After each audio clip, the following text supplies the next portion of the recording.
think that he should have been in Paris for the reopening of Notre Dame, because we know on the outskirts of that, the Macron-Zelensky-Trump meeting happened.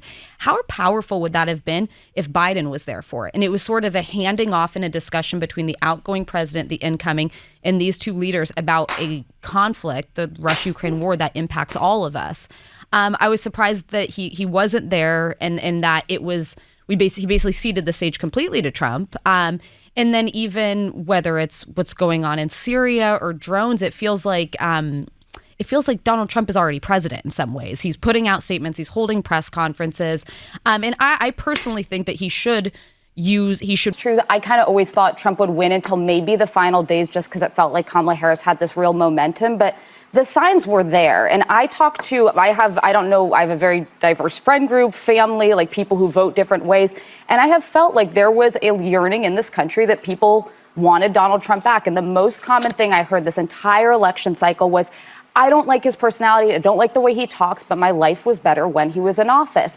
And I'm in this position where I feel a bit unburdened by what has been. I'm going to wait and see. He's not been sworn in yet. I'm somebody who probably agrees with 75% of his policies. If he focuses on creating jobs, on bringing down the cost of living, securing the border in a responsible way, and being tough on America's adversaries, I'm all for it. What doesn't mean we're not going to call balls and strikes when he does things that are beyond the pale, or he uses words that are offensive to people. Then be ready to call that out. But I just think I'm kind of shying away from this sort of apocalyptic. It's all we need to be like losing sleep over it. The American system of government is strong. It's held. There are checks and balances, even if my party's in control of the House, the Senate, and the presidency. Put that cup down, Sonny Holston. Put that cup down. They don't look at these women that they don't want to hear. Look at Anna in the middle. Yeah. And this is why they've been melting down. There's been fights. People have been raging all over set, losing it, because when Alyssa opens up her mouth. Yeah. Tell you, she going to be one of those ones that are going to be gone, removed, fired. Yeah, that's what I'm predicting, y'all. She runs those women blood pressure hot.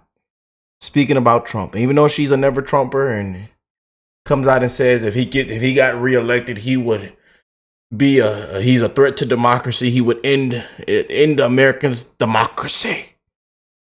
But no, man. But there's a part of MAGA that still flows through that bloodstream.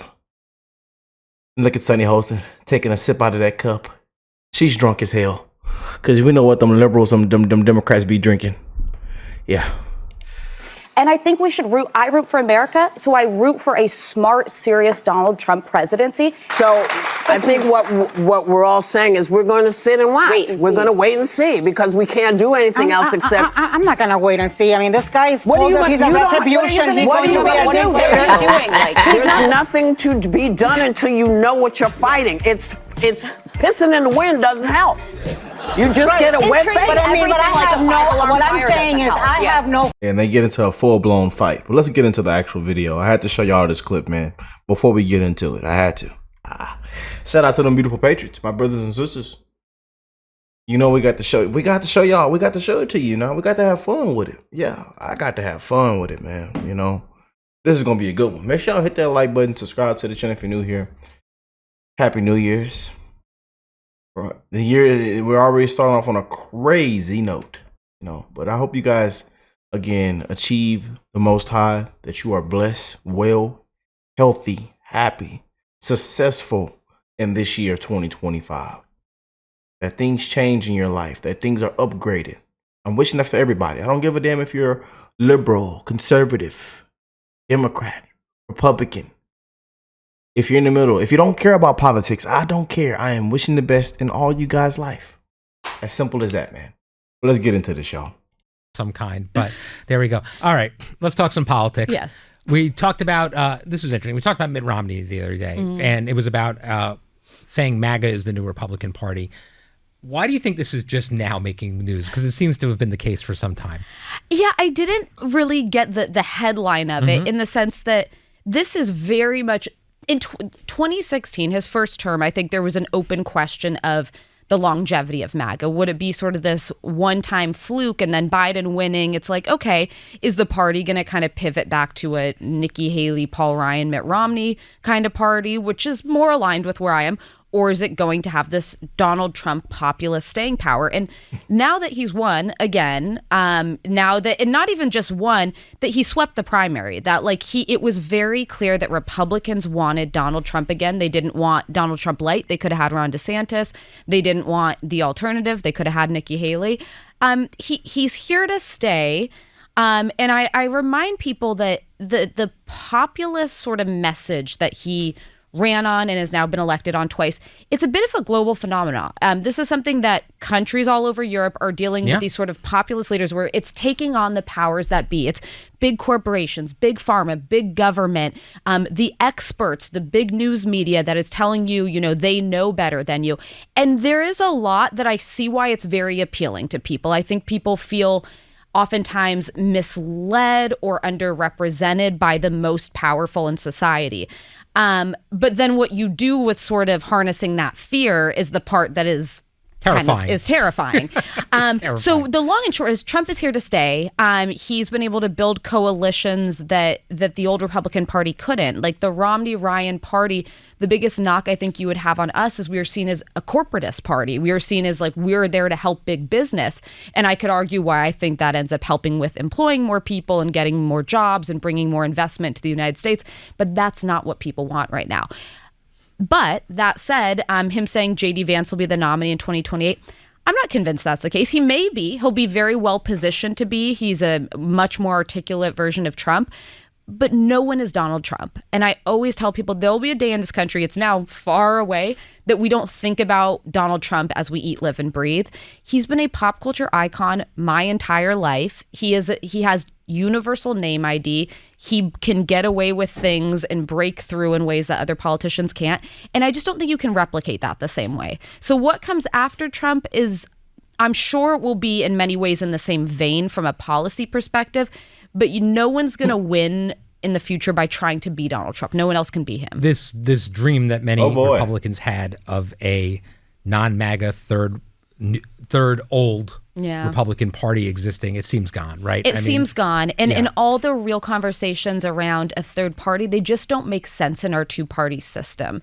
It could be interesting for somebody to, if they're willing to spend the next decade trying to build something else. I think there is a coalition of like moderate Dems and moderate centrist Republicans that actually probably reflect the majority of the country. But people don't want to break free from like party powers to become part of something new.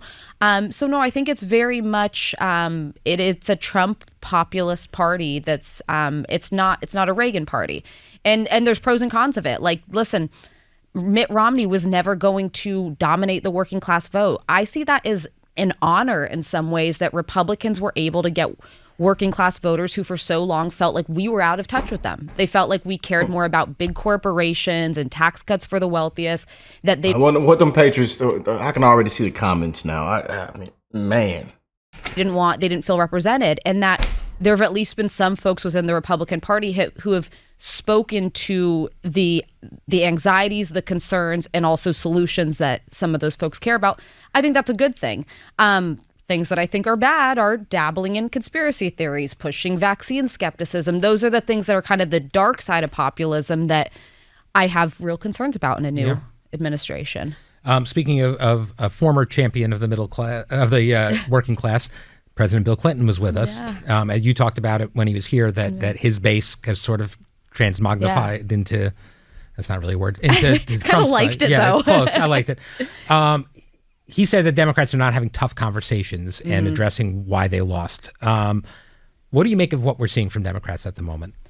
Yeah, and I think he's right. I can't tell you how much of my family, my aunts and uncles, were Clinton Dems and are now Trump Republicans. There is an interesting through line, but it's caring about trade, America being ripped off by other countries, spending a bunch of money on foreign wars that they don't feel like directly impact their lives, caring about having borders and having national sovereignty. I have real concerns about in a new administration. Common sense things, but a lot of people that was what she just said is now, a lot of people made that transition. Millions of people made that transition. They say the Democrat Party is not recognizable anymore. Yeah. A lot of those Clinton Democrats are MAGA Republicans. Yep. As soon as he came off that island, they got Bill off that island. Anyways, let me just continue. I'm sorry, y'all. I apologize. I did not. I shouldn't have said that. I'm so sorry, y'all. Yeah, him and Epstein riding in that drop top convertible. I shouldn't have said that. I'm so sorry, y'all. I apologize. I really do. Yeah, some disgusting people, man. You know, some corrupt people. That's all. I'm gonna leave it right there. Let's continue. I don't mean to continue to talk. I'm so sorry, family. Speaking of a former champion of the middle class, of the working class, President Bill Clinton was with us. And you talked about it when he was here, that his base has sort of transmogrified into, that's not really a word. We know about Bill. We know about Island Bill. Bill walked into that McDonald's. They said, Joe, is that Joe Biden? Is that Joe Biden? They got that man out of retirement. He come out there campaigning for Republicans. Bill Clinton got a viral clip in the Trump ad, in the Trump campaign this year. Lake and Raleigh would have never happened if we had a border, if they were vetting at the border. Yeah. He out there campaigning for Trump. He out there campaigning for Republicans. We appreciate you, Bill. We appreciate you. Yeah, Kamala. She was not happy. Comrade was not happy with that. Yeah. Kind of liked it, though. It's close. I liked it. He said that Democrats are not having tough conversations and addressing why they lost. What do you make of what we're seeing from Democrats at the moment? Yeah, and I think he's right. I can't tell you how much of my family, my aunts and uncles, were Clinton Dems and are now Trump Republicans. There is an interesting through line, but it's identity crisis. I think that on the one hand, they feel very beholden to the progressive left, where they're afraid. They're basically afraid of alienating anyone by taking positions on some, pretty easy things. And the thing that comes to mind is Kamala Harris was asked about a ballot initiative that was supported by 75% of Californians. She's a California voter. And she said, I'm not going to get into that.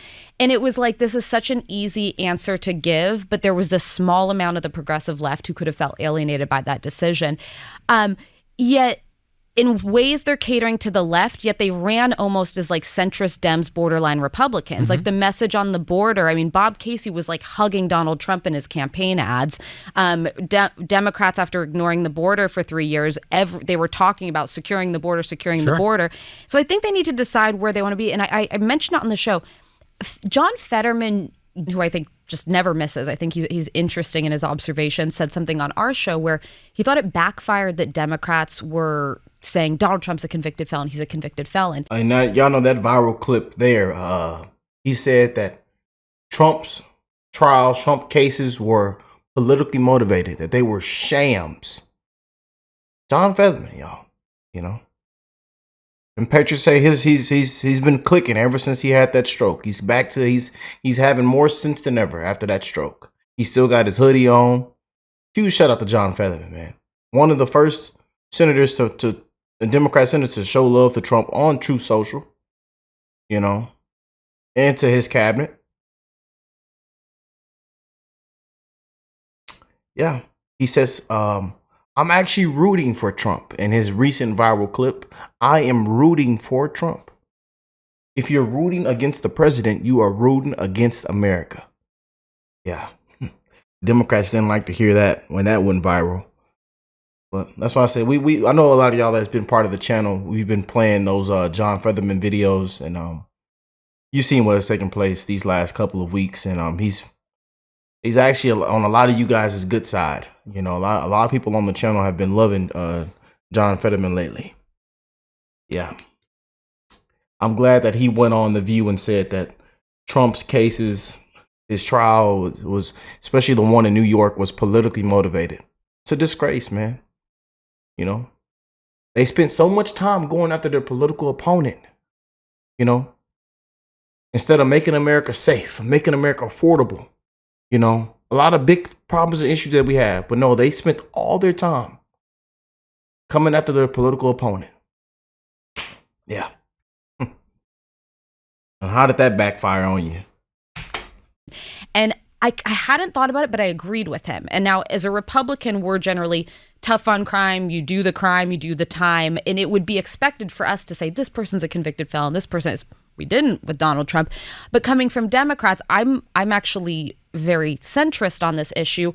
I've mentioned on the show, I've had family in the criminal justice system who have themselves served, done time, gone through the process of rehabilitating themselves and their lives, and they're great members of society who are just the best people that you could be around. And I don't love throwing around the label as sort of a derogatory thing against someone.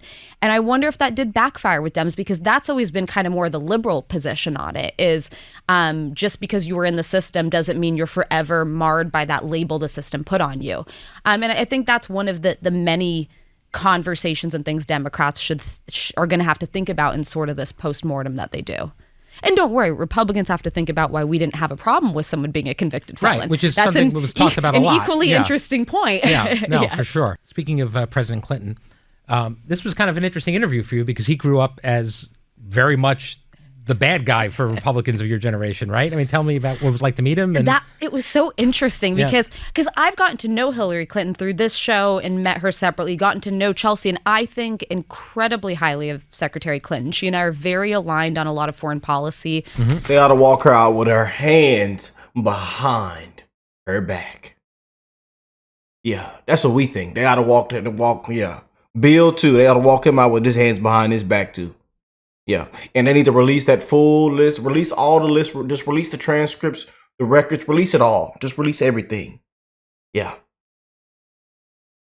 That's what I say.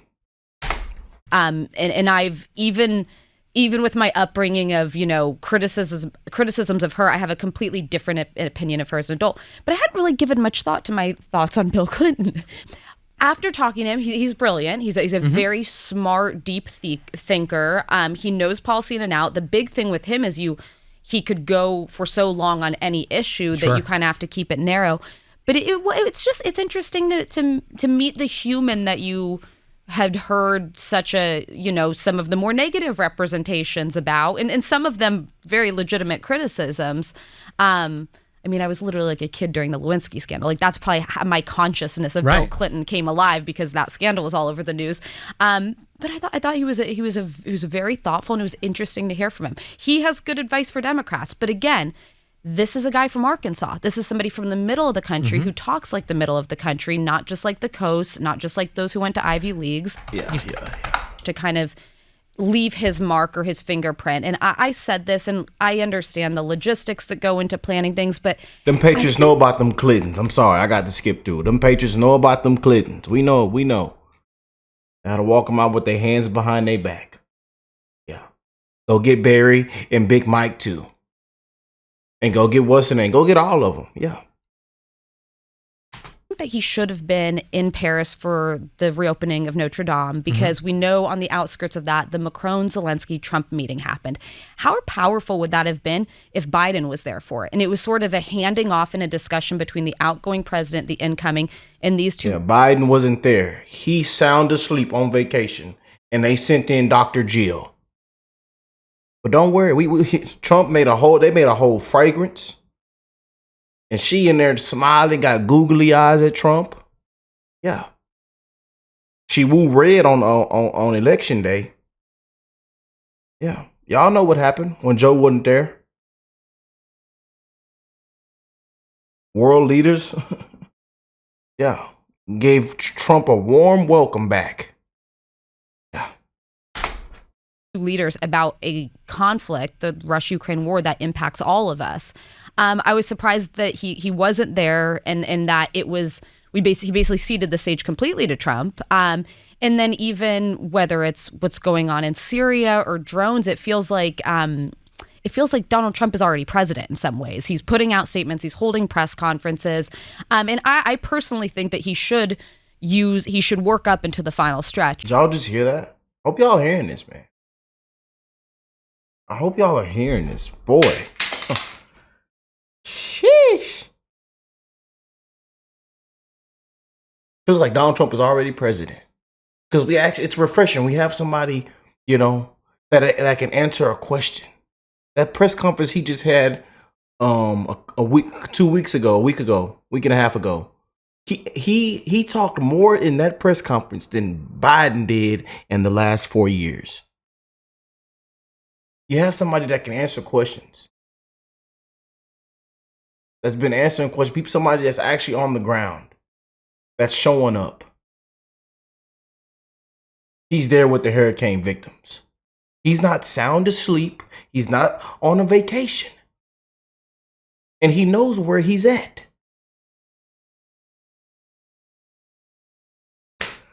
Yeah. Everybody know it. Everybody can feel it. And she just admitted it. And one thing, it's a criticism that I would respectfully say to the president if ever given the opportunity, but that's not going to happen. There's all this talk about, should we give preemptive pardons to people, whatever.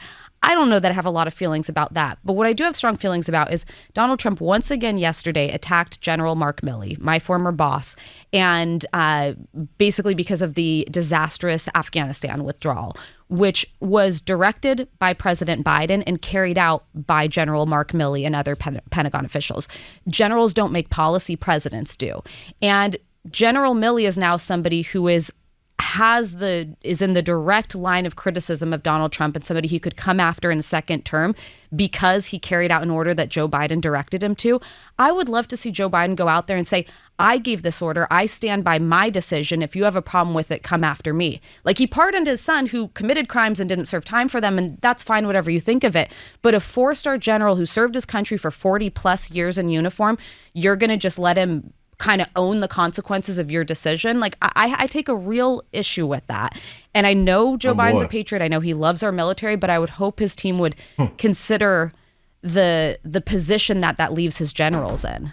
Do you think that any of them would accept a pardon or want a pardon? I don't think it's a pardon. I think it's articulating whether it's a direct conversation. He sat down with Donald Trump for 90 minutes.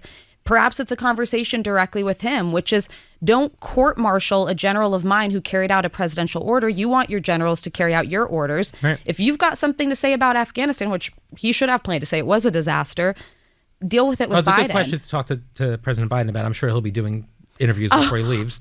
Do you think so? I think he'll do exit interviews. He did. No? So I wanted to do as a topic today, he did an interview with Midas Touch, which is a growing platform that reaches a lot of left-wing progressives, and they get a lot of hits. But that's talking to the choir. Sure. Well, why are you what about the rest of us who don't only subscribe to liberal media? I think it'd be great if he did some sit-downs and had some of these conversations. Maybe it's a topic. Liberal media, legacy media, in big trouble. In big trouble, man. Yep. Same ones. Lie after lie after lie. And Americans say they can't trust it anymore. We the people can't trust it anymore. Yep. For the next couple of days, we'll see what happens. We are running out of time, but you did reference the fact that you worked for the Pentagon at one point. So I have to ask you, the drones, what are your insights? What do we think is happening? So I had lunch with former Secretary of Defense Mark Esper yesterday, who was my boss when I was at the Pentagon. Name dropping. You're name dropping. Like I want to end the video, but I want to hear. I honestly want to stick around and hear this. It's a lot of crazy stuff going on, y'all, as y'all can see, man. It's planes crashing, drones, fog in the air, attacks already in 2025 just started. Things are blowing up, exploding. I mean, it is crazy, man, what is going on. Buckle up, y'all. And you ask the president, he just walk out. He don't know. He can't answer a question. I mean, it's a disgrace. Navarro now. I never name drop and I never go to cool parties. So next time I go to a cool party, I'll definitely mention it on the show. Yeah. But I asked him, and his instinct was similar to what I'd said on the show, which is in all likelihood, it's some sort of authorized either government entity or contractor that's testing technology that's done in coordination with the U.S. government, but that there may be hobbyists who've come up alongside it who, as they're seeing drones up, are also up there. But he does agree that the lack of specificity and communication is a problem because it allows people's fears and anxieties to kind of set in. He said he would be stunned if it was any sort of adversary or foreign entity doing it right off, over United States territory, and that would be a problem.